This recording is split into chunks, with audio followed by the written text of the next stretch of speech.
Washington law has changed for real estate brokers, and you as the consumer must know what these changes include. It's very important for you as a consumer to know what these changes are. I want you to have the best experience, not a bad experience. I want you to have a happy experience when you're buying a house. So Washington State now requires for the real estate broker to get you to sign a contract. And on that contract, it means that you're exclusively tied to that agent or non-exclusively tied to that agent. Let's talk about that a little bit. Non-exclusive means I can get you to see the house, but you're not tied to me. You can go look at as many houses with as many realtors as you want. That was what non-exclusive means. So that might be fun for you. I don't know.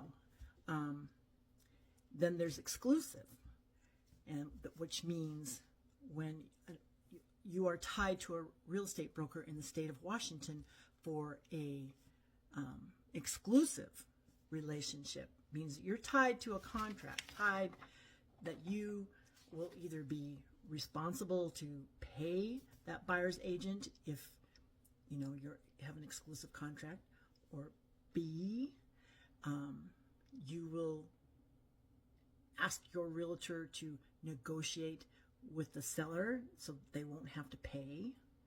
Number 3, if there's extra money that is paid to the real estate broker, you as the buyer will get to decide how that is going to go to you, to the seller, or to the agent. These are really important things to know. If your realtor doesn't tell you this, then they're either scared or they're not confident on their ability to get you to sign this contract.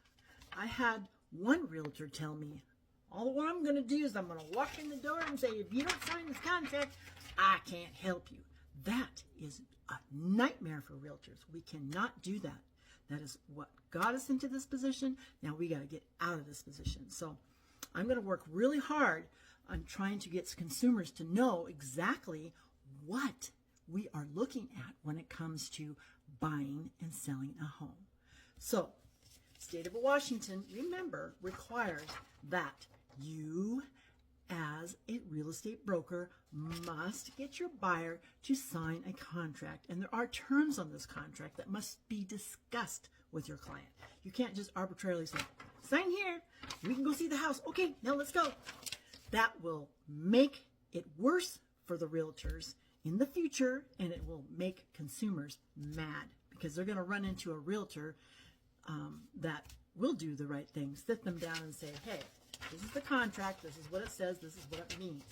What do you want to do? Do you want to sign a non-exclusive so we get to know each other for the first couple times, and then maybe sign an exclusive if we find a house that you want? Or do you want to sign an exclusive right now? Can we work together? One of the great things that this will help the realtors is it will help realtors get paid, because they work for free until they do get paid, even though the government picks on us. Anyway, so yes, you must sign a contract with a realtor as soon as possible when you're looking at houses in Washington State. I hope this is helpful, and let's believe that the world is a beautiful place to live, and let's do this thing. Bye.